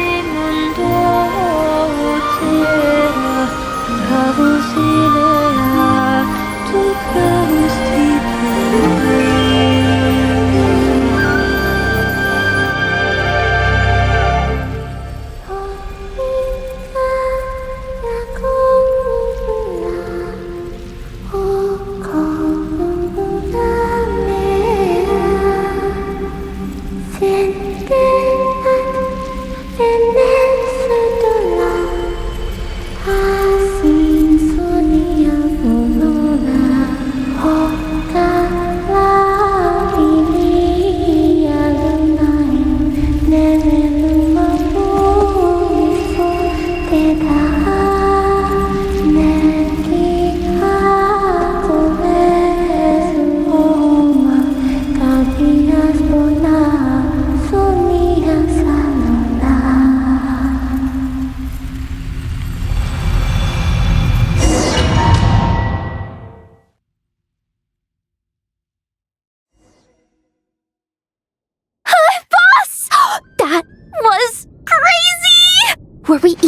allowed to see that? Is anyone? Oh, can you still see? How many fingers am I holding up? I see 2 fingers, and a look of sheer terror on your face. Truly astounding, Miss Nefer. Your eyes have glimpsed the very ends of the world, and yet they remain as sharp as ever. Or is the credit for this miracle due to Miss Lauma? It seems that even time itself is no match for your medical skills.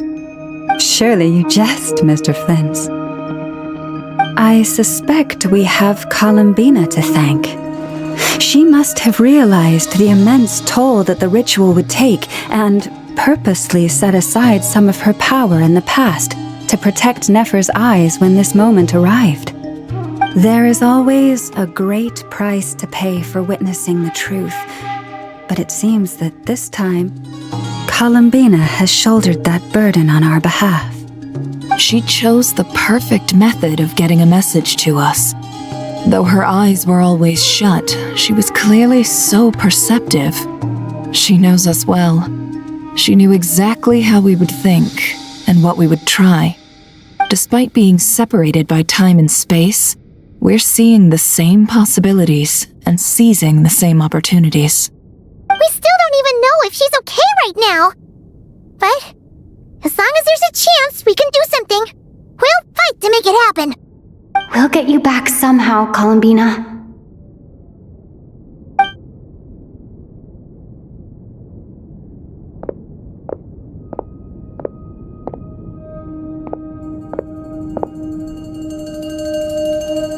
Well, based on the information we now have, let's figure out our next moves.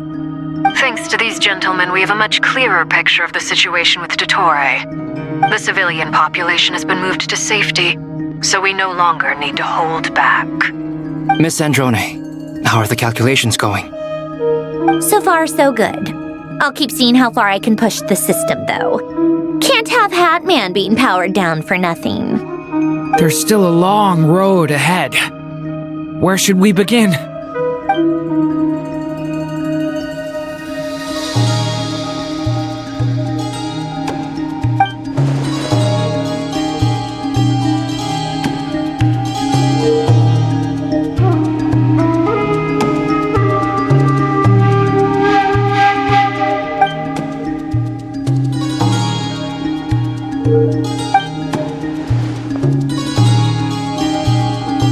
Our plan is clear.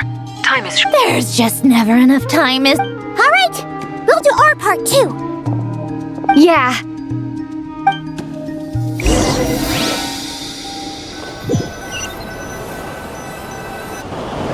Albedo's theory says that elemental energy can dilute the light realm's power. But I'm no expert in building elemental defenses. Sounds like something out of the advanced elemental theory section of the library. Whew.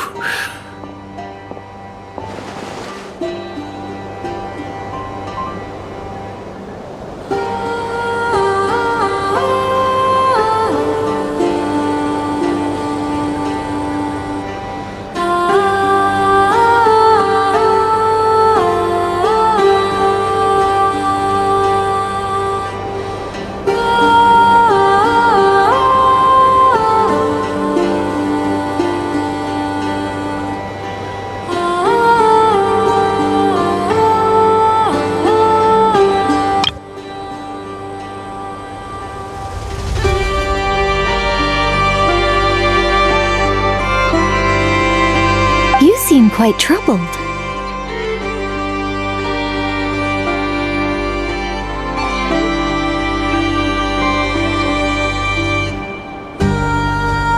Well, yeah.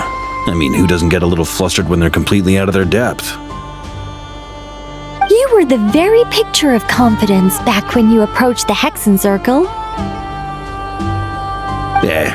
I could have been faking it through that whole meeting for all you know. Who's to say I'm not just a ball of nerves in a charming and gregarious package?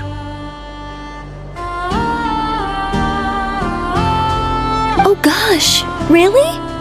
I'm so sorry, I had no idea. Well, you're all the braver for it. Still, I was much more in my comfort zone than I am here. At least in Mondstadt, you can cry for help from a cliff top and actually stand a chance of summoning Barbados himself. Things have never looked bleaker than they do now. If we don't pull this off, Tevat's doomed, isn't it? Oh, you think so? Actually, yes. Yes, it probably is.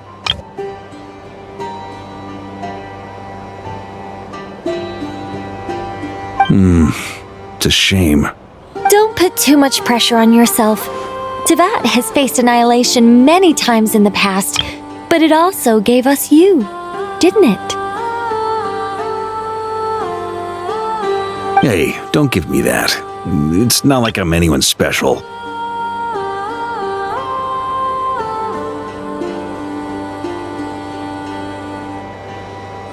I disagree. Every human born in this world is special. We angels have always believed that. In that case, this humble human being has a big favor to ask of you.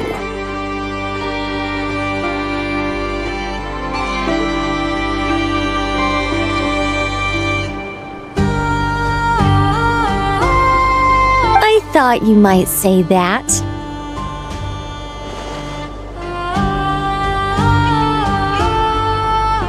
I'm sure Alice, in her great wisdom, sent you here precisely to help us in this difficult time, yes? Well, that has less to do with her wisdom and more to do with my power.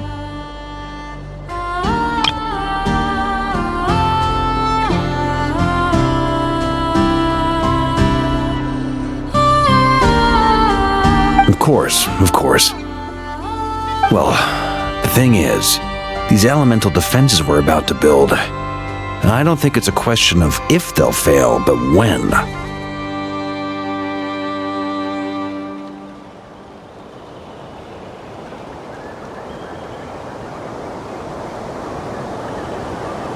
Durin's findings from his patrols make it clear that Dottore is constantly expanding his territory.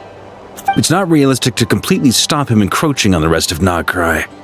Rather, our goal should be to stall him for as long as possible. If Miss Sandroni's calculations are correct, well, they're the closest thing to certainty we have in this situation, so let's assume they are.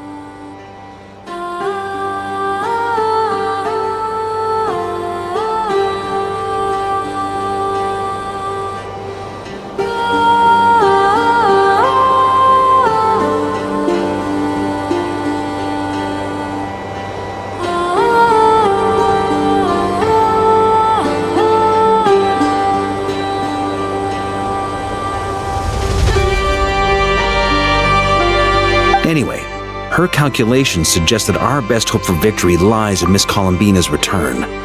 It's up to us to slow Dottore's advance and buy time for her to make a return. Are you asking me to help you with building the defenses? No. I'd like you to prepare for what comes next. When he eventually reaches us, we will have to fight him. You were an angel once and a mage now. I'm asking you to lend us your protection. Oh. Can I take it that you're triggering the terms you fought for during our three-way talks? Well, technically those terms were about protecting Mondstadt. But if you're happy to agree to the change in location, then yes, let's do that. You're cashing in on this much sooner than I'd imagined. Well, yeah. The way things are going, I might not get another chance. Very well. The mages have heard the knight's plea, and we will respond. To tell the truth, Alice and I had already discussed how we might help you all, so I didn't come empty-handed. I always like to be prepared. This is... wow. Yeah. This is great. Seriously, thank you. It's been many long years since I had a chance to dazzle humanity with a little divine intervention. To humbly serve as a reliable and responsible guide. Anyway, Knight of Boreas, please accept this gift in recognition of your great virtue. Go now. May the angel's blessing deliver you safely to your destination.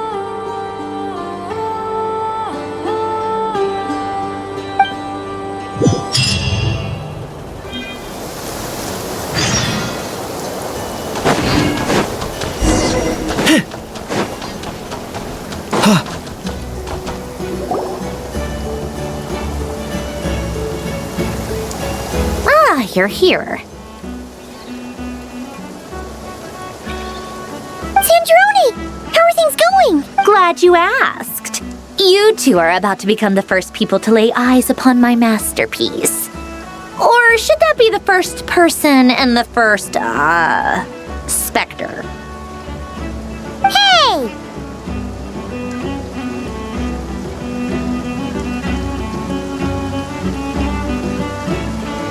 Whatever. Come, feast your eyes on this. Wow! We've never seen something— This meter displays the progress of my form. Once it's finished running, I'll deliver it right to your side. And then we can finally bring Columbina back.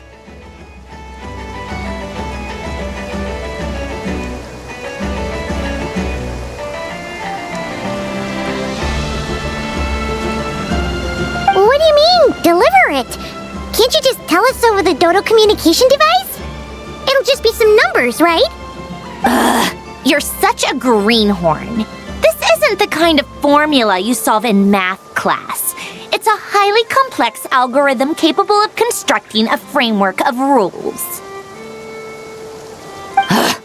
Whatever. I'll share the data with you.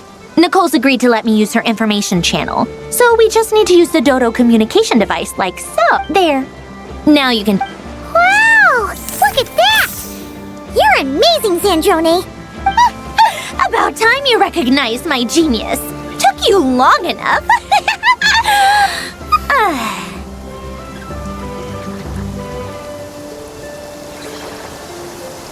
Anyway, that's all for me. You should check on the others if you have time. That might sound harsh to you, but close supervision is a common practice in the Fatui. I'm kinda stuck here while the formula's running, so I need you to be my second pair of eyes and the—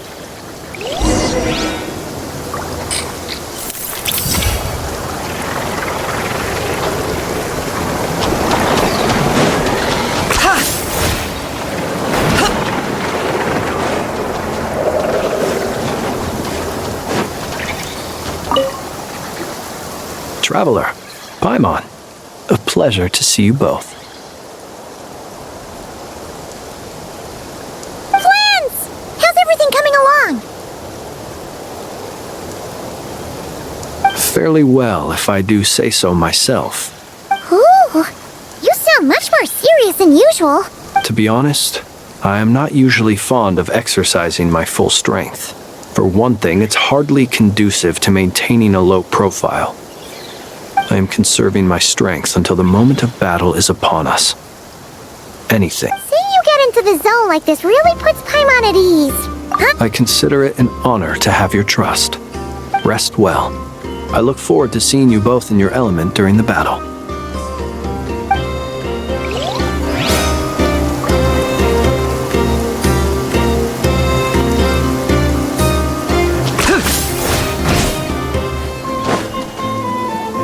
Yes, Miss Moonchanter? What are you staring at? You always address me in the strangest ways. Lady Moonchanter 1 minute, Miss Moonchanter the next. Yes, and? Are either of those incorrect? Not as such. It's just that I simply call you Nefer nowadays. Uh-huh. That's my name. The point is I don't add any honorifics or titles. Meaning what? That maybe we're on friendlier terms now than we used to be. Is that how you see it? And I thought I— Never! Wilma! Paimon, traveler.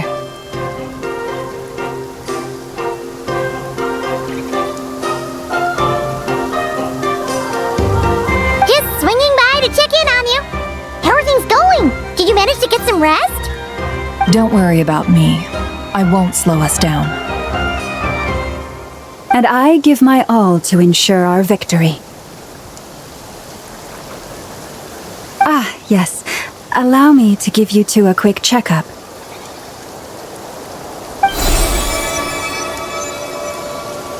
All done. You're both in good shape. You're welcome. You'll have your work cut out for you in this battle against Dottore, so make sure to get some rest in first. Paimon will keep an eye on her. Don't you worry. I'm glad to hear it. Take good care of yourself, too, Paimon. Sure thing.